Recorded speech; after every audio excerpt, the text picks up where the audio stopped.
Hello साथीहरू, स्वागत छ यहाँलाई हाम्रो युट्युब च्यानलमा। आज हामी क्लास 12 को कम्पलसरी इङ्ग्लिसमा रहेको the half closed eyes of the Buddha and the slowly sinking sun भन्ने एउटा सर्ट स्टोरी डिस्कस गर्न गइरहेका छौँ, जुन चाहिँ लेखेका हुन् नेपाली राइटर शङ्कर लामिछानेले। यदि यहाँहरू हाम्रो च्यानलमा नयाँ हुनुहुन्छ भने प्लिज एकचोटि च्यानललाई सब्सक्राइब गर्नुहोस् ताकि यस्तै भिडियोहरू हजुरहरूमा चाँडो पुगोस् र धेरै ढिलो नगरिकन भिडियोलाई सुरु गरौँ।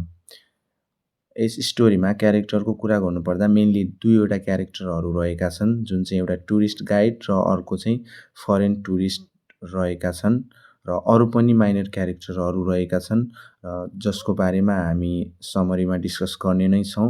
र मेनली भनेको यसमा दुईवटा मात्रै क्यारेक्टरहरू हो र यो स्टोरीको सेटिङ भनेको काठमाडौँ भ्याली र काठमाडौँ यताउतिको ठाउँहरूको यसमा सेटिङ दिएको छ। अब चाहिँ हामी धेरै ढिलो नगरिकन यस स्टोरीको समरीतर्फ लागौँ। The half-closed eyes of the Buddha and the slowly sinking sun by Shankar Lamichhane is a simple story being told throughout a discussion between two characters, tourist and a guide. It was included in the anthology Himalayan Voice, an introduction to modern Nepali literature, which was released in 1991. The story is set in and around Kathmandu, Nepal's capital city.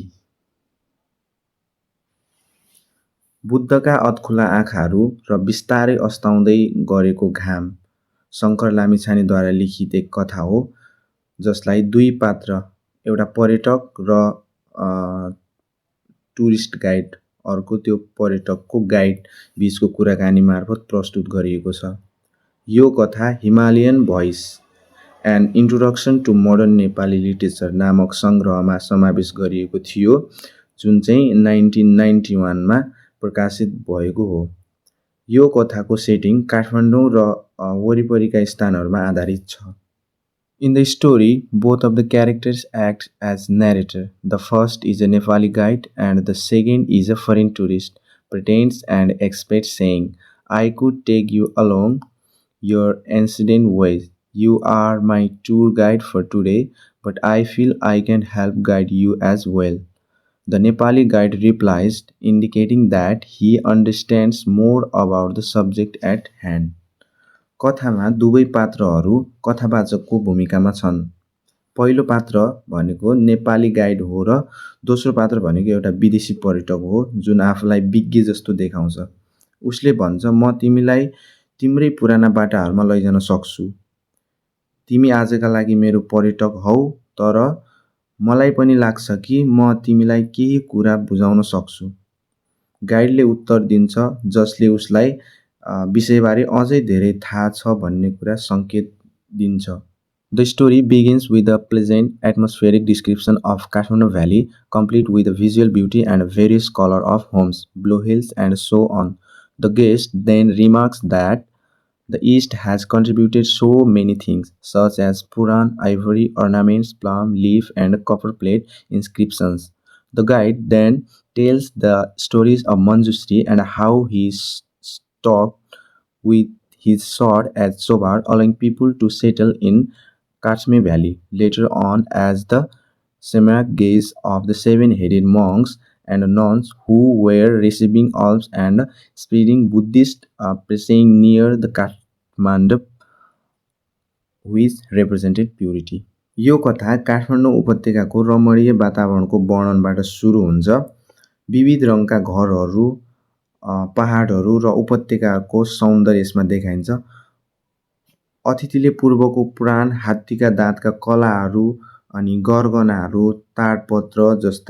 ताम्रपत्र जस्ता धेरै योगदान दिएको बताउँछन्। त्यसपछि गाइडले मञ्जुश्रीको कथा सुनाउँछ, कसरी उनले चोभारमा तरबार चलाएर पानी बाहिर निकालिदिए र त्यसपछि मानिसहरूले उपत्यकामा बसोबास गर्न सके।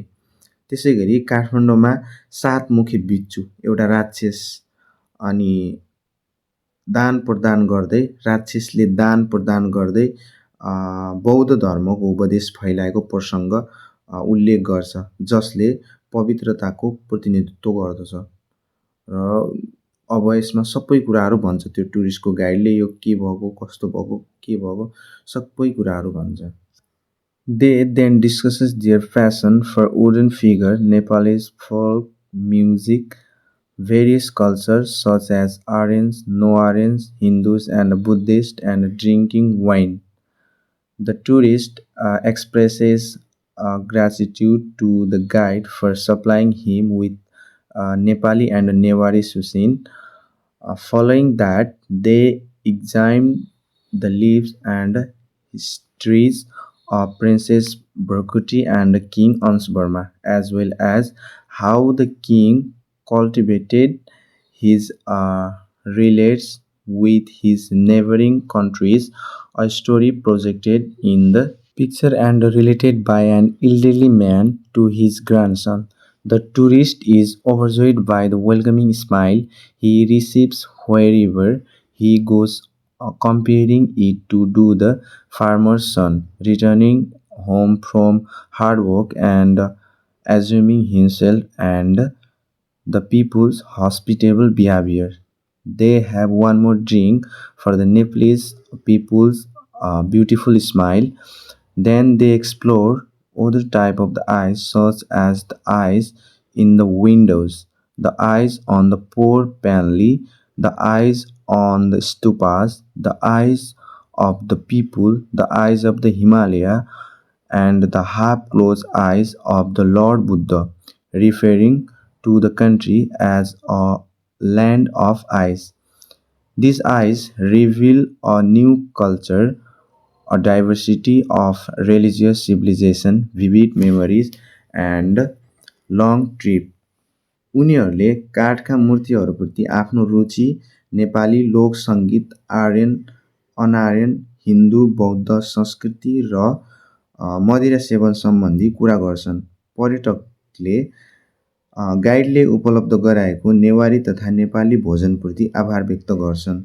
त्यसपछि राजकुमारी भुर्कुटी र राजा अंशुवर्माको जीवन तथा इतिहासको चर्चा गर्छन्। राजाले छिमेकी देशहरूसँग कसरी सम्बन्ध मजबुत बनाएका थिए भन्ने कुरा एक चित्रमा देखाइन्छ, जुन एउटा वृद्धले आफ्नो नातिलाई सुनाइरहेको हुन्छ। पर्यटक नेपालीहरूको स्वागतपूर्ण मुस्कानले अत्यन्त प्रभावित हुन्छ र त्यो मुस्कानलाई खेतमा कडा काम गरेर फर्किरहेको किसानको छोरासँग तुलना गर्छ। उनीहरू नेपालीहरूको सुन्दर हाँसोको नाममा अर्को पेग पिउँछन्, एउटा रक्सीको अर्को पेग पिउँछन्। त्यसपछि उनीहरू आँखाका विभिन्न रूपहरूबारे कुरा गर्दैछन्। झ्यालका आँखाहरू, काठका आँखाहरू, स्तूपका आँखाहरू, मानिसको आँखाहरू, हिमालका आँखाहरू र भगवान बुद्धका आधा खुलेका आँखाहरू र नेपालीलाई आँखाहरूको देश जस्ता उपनाम दिन्छन्। यी आँखाहरूले नयाँ संस्कृति, धार्मिक विविधता, जीवन्त सम्झना र लामो यात्राको अनुभूति गराउँछ। The guard tells about the temple of Adinath, the Shiva shrine encircled by several other pictures of Buddha, a living example of Nepalese tolerance and coexistence. But the guide takes the guest to a house where he discovers the pulse of reality. It's a farmer's family with a paralyzed youngster, polio-affected boy, whose entire body is worthless, and he can't move, speak, move his hands, chew his food, or even speak, except for his eyes, which are just opposite his sisters. As the guide introduced the visitors as a doctor, the parents are overjoyed. In their eyes, there is a depth of faith, connection, kindness, and thankfulness.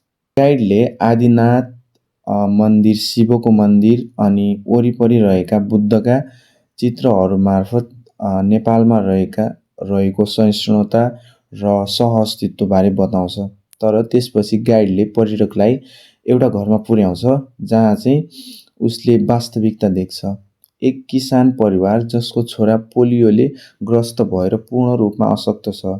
ऊ hidden, बोल्न, हात चलाउन, खाना चपाउन वा थुक्न समेत सक्दैन। उसको शरीर लगभग निष्क्रिय छ, उसले केही पनि गर्न सक्दैन। तर उसको आँखा मात्र चल्छ, जुन उसकी बहिनीका आँखाको ठ्याक्कै विपरीत छन्।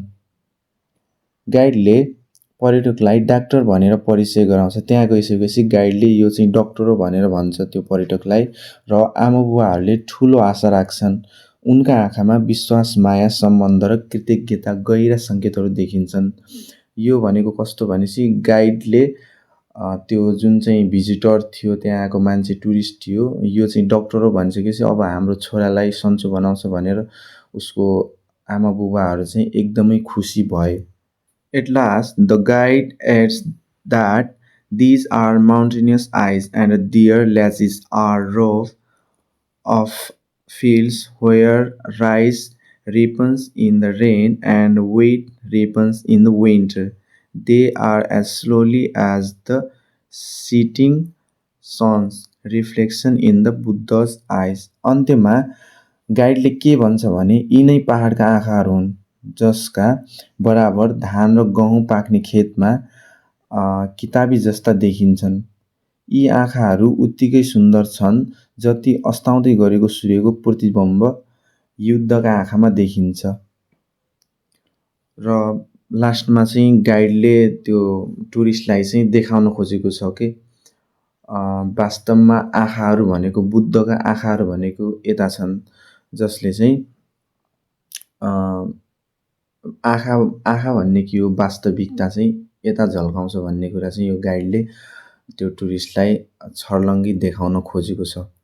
आई थिङ्क यहाँहरूले यो समरी बुझ्नुभयो होला, र केही कन्फ्युजन छ भने हजुरहरूको लागि कमेन्ट बक्स अलवेज ओपन नै हुनेछ, यहाँहरूले कमेन्ट गर्न सक्नुहुनेछ।